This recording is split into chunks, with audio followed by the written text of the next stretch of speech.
Quand on entreprend, on a 9 chances sur 10 d'échouer, de planter sa boîte. Et c'est pas moi qui le dis, c'est l'INSEE. Quand on a autant de chances de rencontrer l'échec, pourquoi y aller ? Je suis Fanny Rimbaud et je suis entrepreneur. Depuis 3 ans, avec Instinct Collectif, je tends le micro à mes consoeurs et mes confrères pour comprendre ce qui se cache derrière le costume de l'entrepreneur. Dans le podcast qui va suivre, il ne s'agit pas de se donner des tips d'entrepreneur ou de raconter une success story. Et d'ailleurs, si c'est ce que vous cherchez, vous n'êtes pas au bon endroit. Ici, on pose le masque, le temps d'une conversation, et on parle de la liberté d'entreprendre, et surtout à quel prix. Bienvenue sur le podcast d'Instinct Collectif, et bonne écoute. Dans les pages qui suivent, il y a les mots rage, honneur, intense, mat pokora, chasse sous-marine, irréparable, nudité, deuil, vertige, handicap, grâce, confusion, couille, Aristote, yak, solitaire, filet de sécurité. Il y a des coups du sort, des coups de bluff et quelques coups de maître. Il y a des soldats, des moines soldats, des joueurs, des marathoniens, des judokas et des rugbymen, des lobbyistes, des guerriers, des acteurs et des séducteurs, des engagés et des bosseurs, des poètes et des financiers. Il y a de l'amour, de la colère, de la liberté et des trahisons. Il y a des rêves et bien sûr il y a la mort, ainsi que ce formidable instinct de survie. Plus dense qu'une séance de cinéma, le portrait. À travers ces 40 rencontres, nous avons vécu une expérience rare, plonger les yeux dans le miroir et y découvrir en superposition de notre visage celui de l'humanité. Tous entrepreneurs, tous semblables et tous foncièrement différents, ils ont vécu la crise de 2020 et souvent celle d'avant sans parler de séismes locaux à l'échelle de l'entreprise. Ils exercent dans tous les secteurs d'activité et viennent de tous les milieux sociaux. Ils ont créé, repris ou hérité. Ils se sont interrogés, remis en cause, traités de tous les noms, félicités, au gré des chocs et des ascensions, une fois embarqués dans le grand vide de l'entrepreneuriat. Leurs parcours n'ont rien d'une ligne droite, ce qui nous a apporté cette certitude. La liberté d'entreprendre telle que nous la vivons en France est précieuse. Continuons à la faire grandir. Très clair. Ça répond à ta question de, déjà, qu'est-ce qu'on fait ici ? Non mais qu'est-ce que ça t'inspire ? Est-ce qu'il y a des mots qui ont particulièrement... Liberté d'entreprendre. Du coup, liberté d'entreprendre, justement, c'est intéressant parce que ce matin, c'est la journée Nouvelle Voix sur France Inter. Oui, c'est drôle que tu... Pareil, j'étais avec eux aussi. Et c'était drôle parce qu'il y avait les 3 entrepreneurs, Lucie Bache de Too Good To Go, la boîte de prod Division, et il y avait Nicolas Julia de Sorare. Enfin, Sorare. Il a dit Sorare, donc je crois que maintenant on peut se mettre d'accord sur le fait que c'est Sorare. Et c'est une vraie question, la liberté d'entreprendre. Est-ce que on doit tous pouvoir entreprendre aux mêmes conditions, avec le même projet tu vois, si le projet c'est juste de gagner de l'argent et de s'enrichir à titre personnel, ou c'est de créer de la valeur pour la société, et quelle valeur ? Enfin, c'est tout à fait différent. Donc, liberté d'entreprendre, sans prôner une société étatique où l'État fait des plans quinquennaux et c'est le seul à pouvoir mener à bien des projets, parce que je pense que c'est pas la bonne solution non plus. Mais voilà, peut-être quelque chose d'un peu plus responsable. Alors, du coup, t'as compris, on est dans une conversation. Je sens que ces 30 minutes vont être hyper frustrantes, qu'on va vouloir faire un volume 2. En tout cas, moi, je sais déjà que j'en aurais envie, mais je suis obligée de passer par une parenthèse. Mais quand tu parles de la liberté d'entreprendre avec cette dimension républicaine, ça me rappelle des discussions que j'avais quand j'accompagnais l'entrepreneuriat féminin dans le 93. Et donc, j'intervenais dans des pôles emploi où il y avait des femmes qui se posaient des questions sur la création d'entreprises. Et, parenthèse, mais il s'avère que dans un territoire comme le 93, tu vois qu'il y a énormément de création d'entreprises de femmes. Et là, tu peux dire, waouh, quel territoire précurseur, avant-gardiste. Ouais, non, en fait, c'est juste que quand tu couples des situations précaires et des difficultés familiales à retrouver un emploi normal, la création d'entreprises est souvent l'issue alimentaire pour des femmes. Bref. Et il y avait quand même beaucoup de questions sur la légitimité. Est-ce que je peux créer ? Quel bagage j'ai pour créer mon entreprise, etc. C'est souvent quelque chose qui peut se poser dans... Je parle de l'entrepreneuriat féminin en l'occurrence, puisque c'est je crois quand même qu'il y a cette fibre-là quand on parle auprès de ces publics. Et justement, moi je disais, mais on a ce conflit de légitimité, mais n'oublions pas qu'on a une devise républicaine. que je viens d'oublier, parce Liberté, que liberté, égalité, fraternité, et que la liberté, c'est la liberté d'entreprendre, justement. Ce que réclame l'État, c'est ça, c'est qu'on puisse pouvoir créer des entreprises et être égaux face à ça.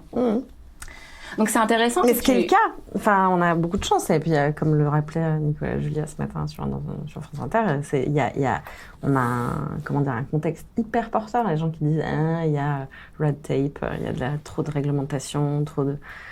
Non. En vrai, la France, on a quand même la chance d'avoir un terreau hyper fertile avec des gens ultra bien formés, des infrastructures qui fonctionnent. Enfin, Mais justement, à quel prix? Enfin, ce que je veux dire, mais qu'est-ce que tu veux dire par là? C'est-à-dire tout le monde ne doit pas entreprendre? Ah non, c'est pas ça que je veux dire. Ce que je veux dire, c'est que il y a des gens qui entreprennent et je suis pas sûre que ce soit pour le meilleur pour nous tous collectivement, puisqu'on est dans un podcast qui s'appelle Instinct collectif. Je pense il manque parfois une dimension collective, en tout cas long terme, moyen long terme, à un certain nombre de projets. Quel a été ton propre élan entrepreneurial, du coup, si on fait le lien avec l'impact et le... C'est vraiment... Moi, je fais de l'entrepreneuriat comme on fait de la politique. C'est-à-dire, il y a vraiment un projet social, sociétal, derrière ce qu'on fait chez We Trade Local. Et c'est moi, ce qui m'anime. C'est-à-dire, c'est exactement comme... travailler... c'est travailler à la transformation de la société par le biais de l'entreprise, qui est, à mon sens, aujourd'hui... dans un contexte où peut-être le politique est peut-être moins opérant, et sans doute la façon la plus efficace d'avoir de l'impact. Je pense, on peut en penser, enfin c'est bien ou c'est mal, ça ne m'appartient pas, mais je pense que des entreprises comme Coca-Cola ou comme L'Oréal ont aujourd'hui plus de capacité à transformer la société que n'importe lequel des États, même le plus puissant. En l'absence d'un gouvernement mondial, les multinationales sont ce qu'il y a de plus proche de ce qui est de disséminer des bonnes ou des mauvaises pratiques. Du coup, si juste poursuivre un peu ce fil rouge là qui vient d'émerger, toi demain, on est dans une attention utopie, caricature, hein, disclaimer. Toi présidente demain ou toi dictatrice demain. Tu peux dire quelle boîte tu veux dire non, ça, ce type de boîte, ça ne pas dans mon pays, pas chez Hortense Land, quoi. On n'a pas ça chez nous. Quels sont les secteurs, les boîtes que tu... Non, je pense que c'est pas comme ça, parce que la tentation de dire ah oui, les pétroliers, il faut les interdire, etc. C'est idiot, parce que en l'absence d'autre chose, on en a besoin aussi.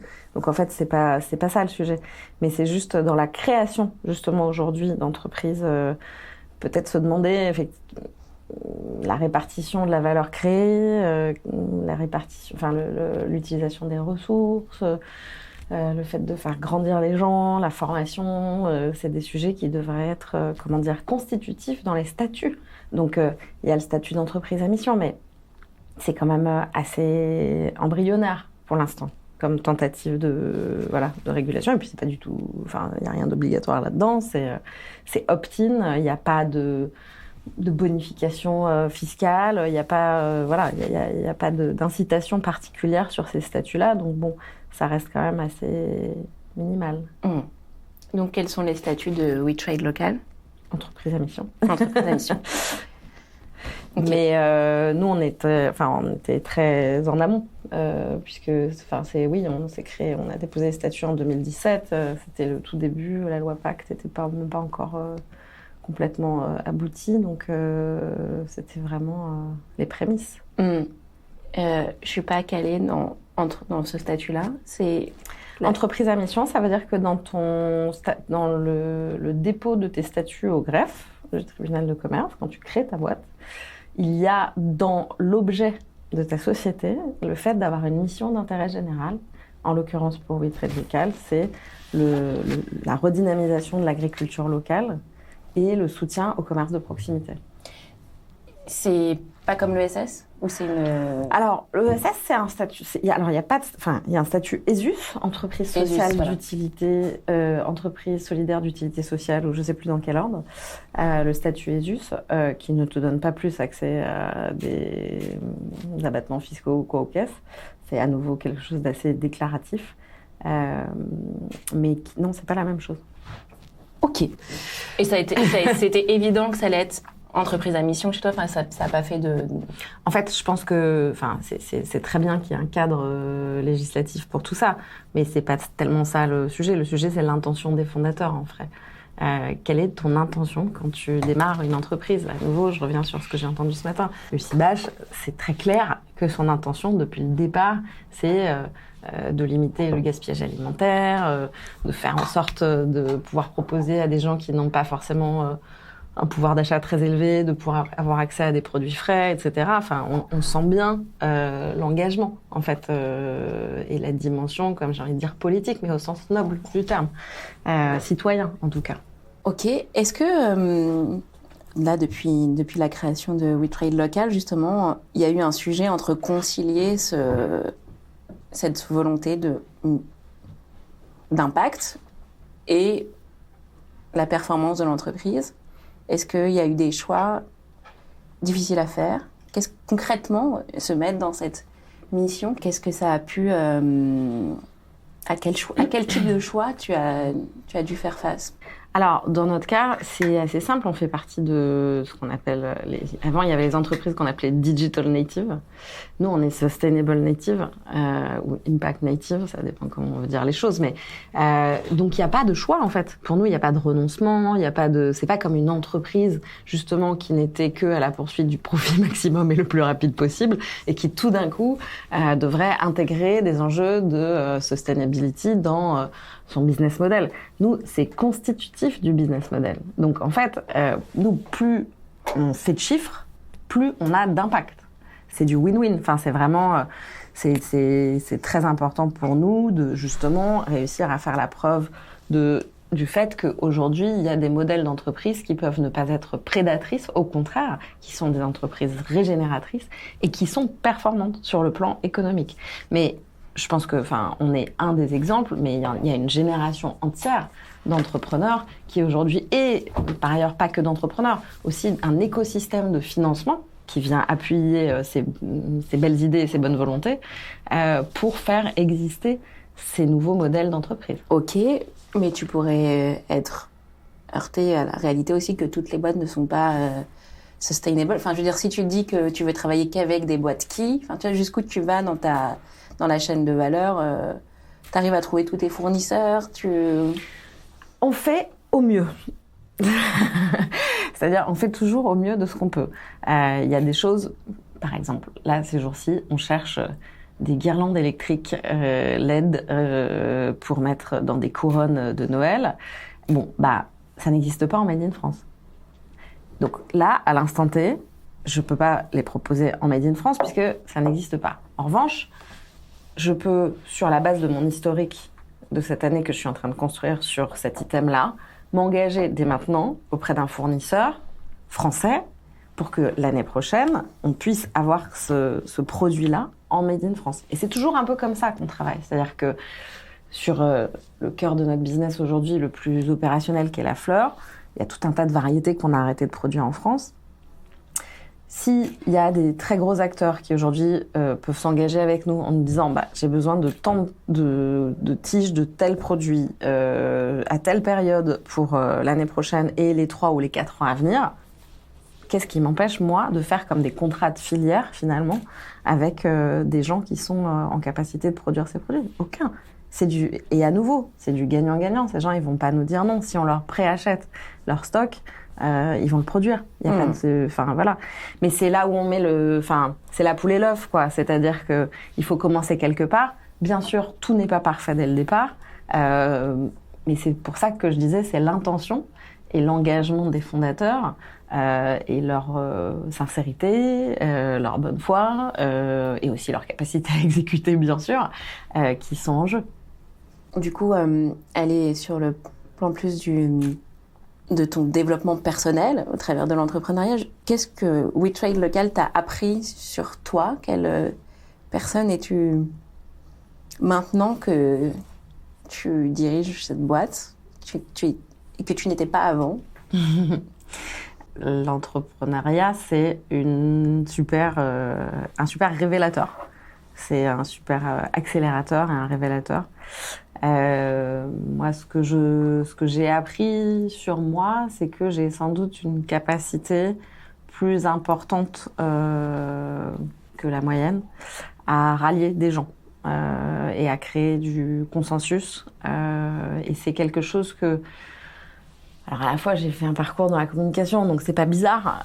Mais en fait, il y a une question de... Je sais pas comment dire si c'est une question... Tout le monde dit maintenant, c'est l'énergie. On sait pas trop qu'est-ce que ça veut dire, mais bon, voilà.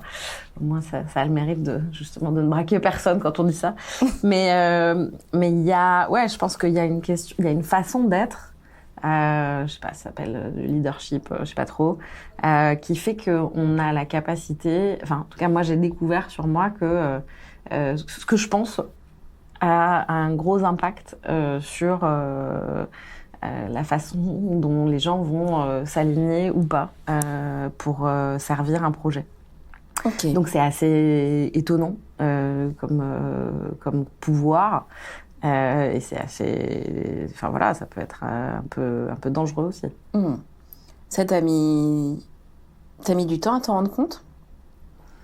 Oui, parce que même si j'avais pu le vérifier par le passé, enfin, je veux dire, j'ai été élue déléguée de classe sans m'être même présentée quand j'étais au lycée, donc je vois bien qu'il y a un truc. Leader by design. Mais il y a des, mais sauf que ça, tu te dis oui, c'est parce que je suis populaire. Mais en fait, c'est pas le fait d'être populaire, c'est pas ça. C'est la capacité à incarner un projet et moi, j'appelle ça à faire exister dans la tête des gens quelque chose juste sur la base des mots. C'est quand même un truc assez incroyable. C'est-à-dire, nous, on fait de l'innovation, donc on est en train de créer un truc qui n'existe pas et qui est complètement contre-intuitif. On est en train de dire, ah oui, on peut faire du commerce local, à petite échelle, on va réussir à faire des microflux, etc. Et les gens disent, regarde, mais il n'y a pas de modèle économique là-dedans. Comment tu vas transporter 60 € de matières premières de la banlieue de Lyon à l'intérieur de Lyon? Comment tu gagnes de l'argent là-dessus, etc. On sait très bien comment on va faire et la tech est un grand secours justement pour régler ce genre de problématiques de façon innovante. Mais tout ça pour dire que c'est vraiment de l'innovation assez hardcore en fait, enfin sur des choses en plus qui sont très établies dans la tête des gens, sur ça n'est pas possible, ça ne marchera jamais, il n'y a pas il y a pas d'équilibre là-dedans, etc. Aujourd'hui, je ne peux que le faire exister par mon discours en fait et par des débuts de preuve. Mais ce que je veux dire, c'est que dans un premier temps, en tout cas, c'est la volonté et l'engagement qui font exister les choses. Et à partir du moment où ça existe dans la tête des gens, d'autres gens que soi-même, ça existe. Et c'est ça selon moi la clé. C'est une grosse partie de la clé du succès. Tu disais, quand on a préparé cette interview, qu'il y avait tu avais assisté à une conférence à Silicon Valley, si je ne m'abuse, et qu'il y avait un investisseur, on va dire qu'il était réputé, même si je ne suis pas sûre que ce soit l'adjectif que tu as utilisé, mais qui avait dit que lui, il investissait dans des boîtes qui avaient trois accompagnements. Est-ce que tu peux dire lesquels et en quoi ça t'a inspiré? J'étais allée il y a quelques années à San Francisco dans le cadre d'une Learning Expedition et où j'avais entendu beaucoup de choses assez questionnables, mais j'avais entendu cet investisseur qui nous avait dit un truc qui m'a beaucoup marqué. Il a dit, moi j'investis dans des boîtes à 3 conditions. C'est que les entrepreneurs aient un psy, un coach et un coach sportif. Chose que j'avais déjà en partie mise en application pour mon compte, mais que j'ai depuis généralisée. Et je pense que c'est effectivement essentiel. C'est-à-dire que Tout le monde a dû vous le dire, l'entrepreneuriat, c'est les montagnes russes émotionnelles, donc il faut être quand même assez solide. Il faut pas tomber de l'arbre dès qu'il y a un coup de vent, quoi, parce que sinon ça marche pas. Donc il faut quand même y avoir une espèce de foi. Enfin, c'est un truc assez particulier. Et pour créer cette forme de résilience, il faut avoir un très bon, pardon pour l'anglicisme à nouveau, mais ce que moi j'appelle un support system, avec dedans moi j'ai beaucoup de gens autour de moi. C'est un peu comme une écurie ou comme un sportif ou quoi. Enfin, il y a le kiné, le masseur, le coach, l'entraîneur, etc. Et je pense que c'est vraiment essentiel de se faire aider, quoi. Enfin, on ne peut pas être aussi performant tout seul en se faisant accompagner. Voilà, pour moi, c'est une évidence. Quand tu regardes justement si on imagine qu'il y a un encéphalogramme, tu vois, qui est installé sur justement tes émotions en fonction du parcours de la boîte. On voit les up et les down, là. Ils disent quoi? Est-ce qu'il y a un pattern de tes situations de stress, de joie? Si on regarde cette courbe et la vraie vie, qu'est-ce qu'on voit? Dans mon cas, et c'est une grande fierté, j'ai en fait finalement très peu d'écart aujourd'hui autour de ma zone médiane. Mes écarts types sont assez faibles en termes d'humeur et de ressenti, de bouleversement, etc. Aujourd'hui, j'arrive à maintenir une forme de continuité émotionnelle qui me semble extrêmement précieuse. Aujourd'hui, mais donc, d'où tu viens? Je viens pas du tout de là. J'ai pas mal travaillé sur moi pour arriver à ça. Et effectivement, je regarde mes années... quand j'avais entre 20 et 30 ans, j'avais des très gros écarts. Très, très gros écarts. Et je pouvais être très... exaltée et très déprimée, et voilà. Et aujourd'hui, j'ai réussi à réduire ces écarts de façon assez considérable par plein de pratiques différentes, mais qui passent essentiellement par la connaissance de soi et le fait déjà de savoir quand on est en train de se mettre dans le rouge, que ce soit en plus ou en moins, c'est-à-dire en positif comme en négatif, et de s'auto-réguler. Comme je le disais aussi, par une forme de discipline assez forte, qui passe par la discipline notamment alimentaire, sportive. Voilà, c'est vraiment une question de... Mais sans que ce soit chiant, quoi. Enfin, ce que je veux dire, c'est que quand on parle de discipline et de routine, etc., souvent on se dit, oh là là, on a vu dans un couvent.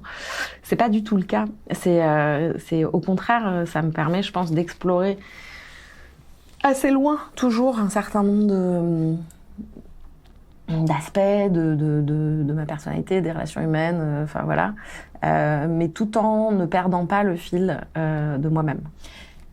Est-ce que t'avais atteint cet équilibre émotionnel et c'était un bagage, un asset, une compétence qui t'a permis d'entreprendre, ou c'est via WeTrade Local que tu as réussi à équilibrer cette balance? Je pense que c'est un peu des deux. On est là en novembre 2022, à la date anniversaire à laquelle moi je suis rentrée il y a 21 ans d'Afghanistan, où j'étais reporter de guerre avec mes collègues malheureusement dans des cercueils. Donc quand on est confronté à ce type d'expérience assez jeune, puisque j'avais 22 ans, je pense que soit on dévise complètement, soit on apprend effectivement Enfin, moi, ça m'a tout de suite mis quelque part du plomb dans la cervelle, c'est le cas de le dire, sans mauvais jeu de mots. Mais ça m'a quelque part un peu lesté, mais au bon sens du terme. C'est-à-dire que des expériences comme ça ancre forcément. Enfin, soit ça fait exploser, soit ça ancre, parce que ça ça oblige à une forme de distance, en fait.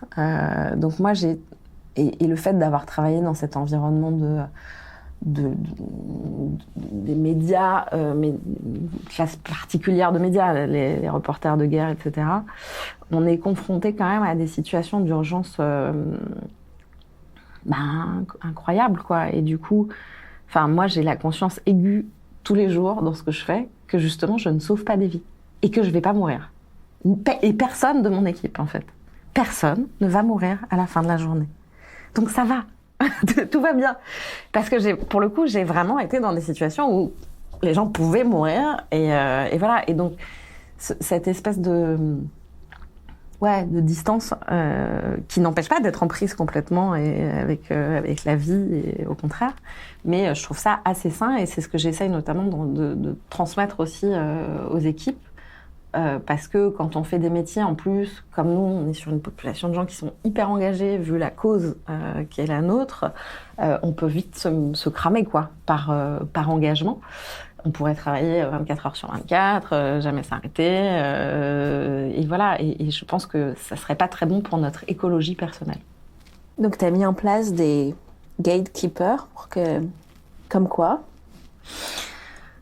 Un psy, un coach sportif. Okay. Là, c'est pour l'échelle personnelle, mais pour l'équipe. Pareil. Pareil. En fait, on a une politique, notamment, qui favorise. C'est pas juste des 20 mots, mais juste le fait que les gens puissent prendre du temps pour justement prendre soin d'eux. On a y compris créé des jours off qui s'appellent des jours prendre soin de soi. C'est-à-dire, par exemple. N'importe quoi. On a fait la fête un peu trop tard. Si on va au bureau, on va être en fait de mauvaise humeur. Et donc, ça va plomber l'équipe. En fait, il vaut mieux rester chez soi. Et ça va. Et même pas travailler, c'est pas du télétravail. C'est si t'as pas envie de venir aujourd'hui parce que t'es pas dans le bon mood, parce que t'as trop bu hier, ou parce que ta grand-mère va pas bien, ou quoi que ce soit, toute chose qui ne mérite pas un arrêt médical en bonne et due forme, c'est OK, en fait. Et donc, rien que ça veut dire que ça amène les gens à s'interroger sur comment ça va. Après, c'est des trucs, c'est plein de petits trucs. C'est commencer les réunions par une météo. Pour que les gens sachent, avant d'entamer des sujets opérationnels, dans quel état émotionnel les uns et les autres sont.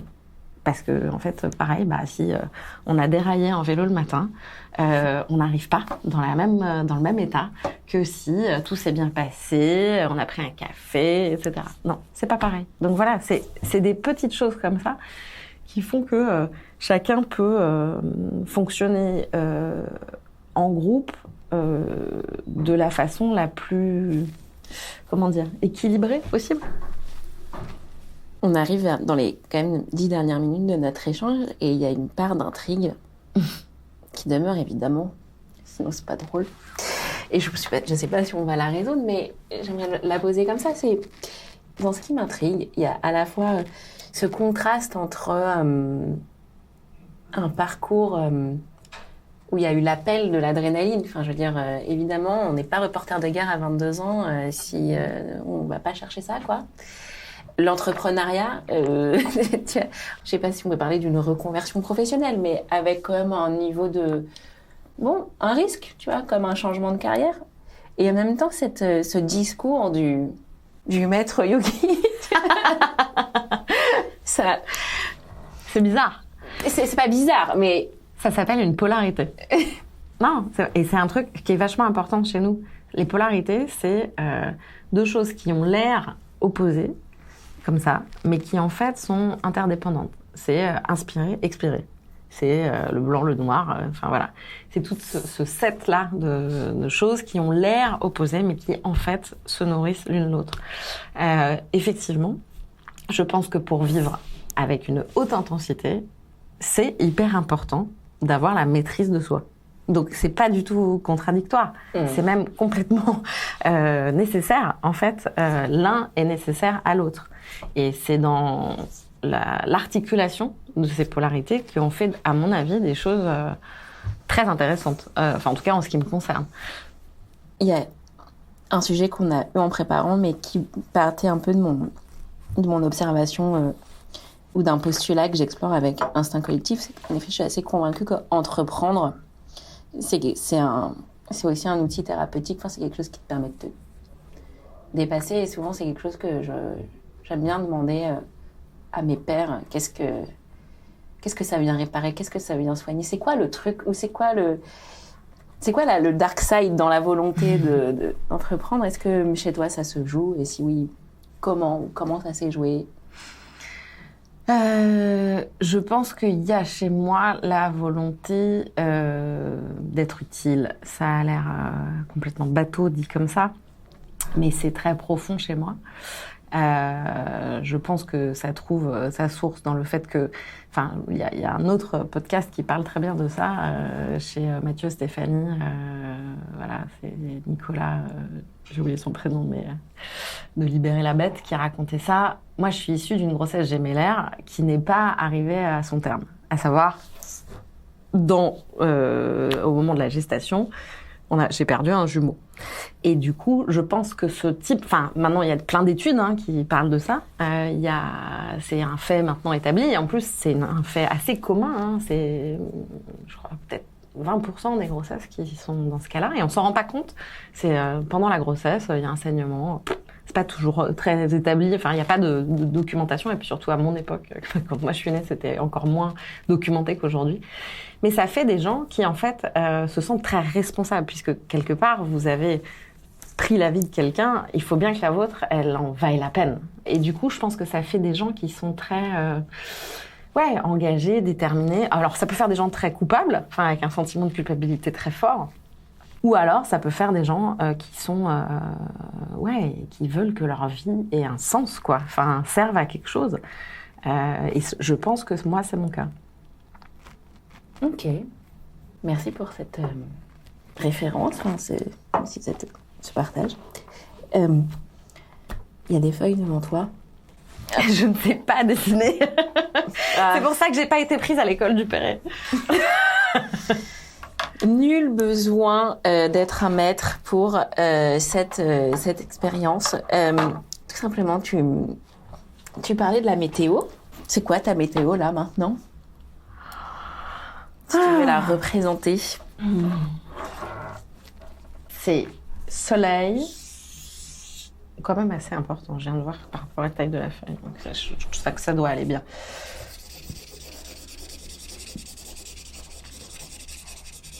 Soleil, avec un petit peu quand même de brume, parce qu'en ce moment c'est le mois de novembre que j'aime pas trop.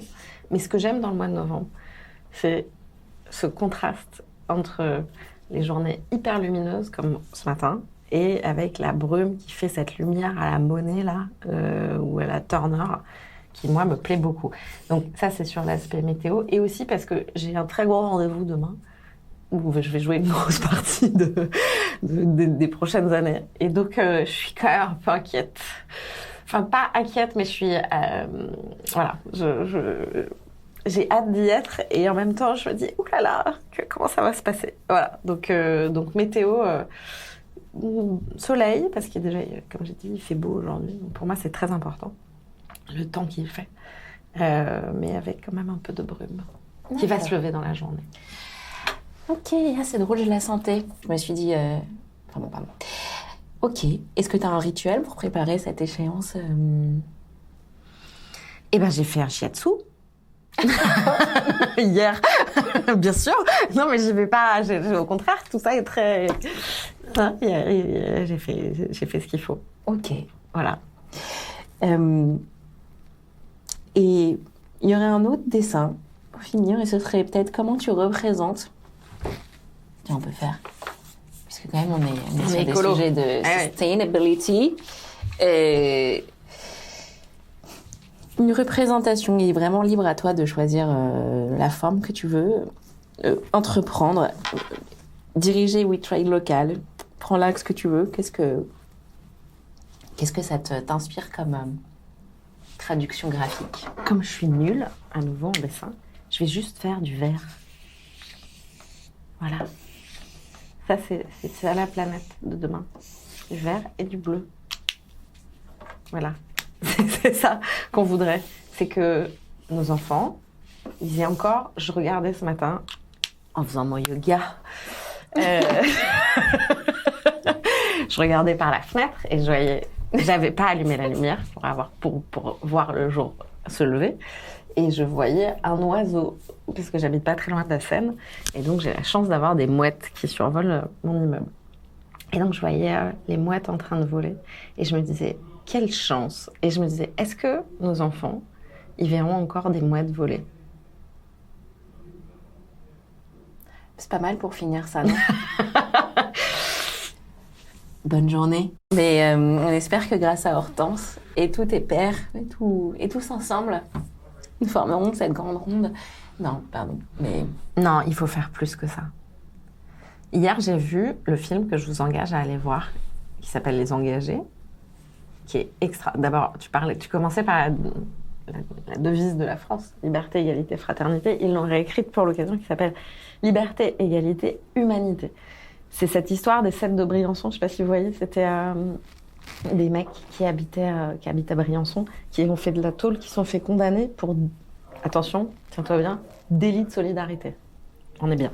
En fait, ils ont aidé des migrants, pas à passer évidemment, puisque ce ne sont pas des passeurs, mais juste à les recueillir et à faire les démarches, etc.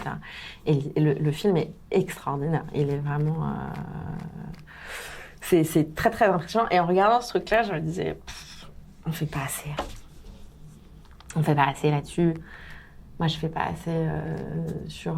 Enfin, on n'a pas le temps, en fait.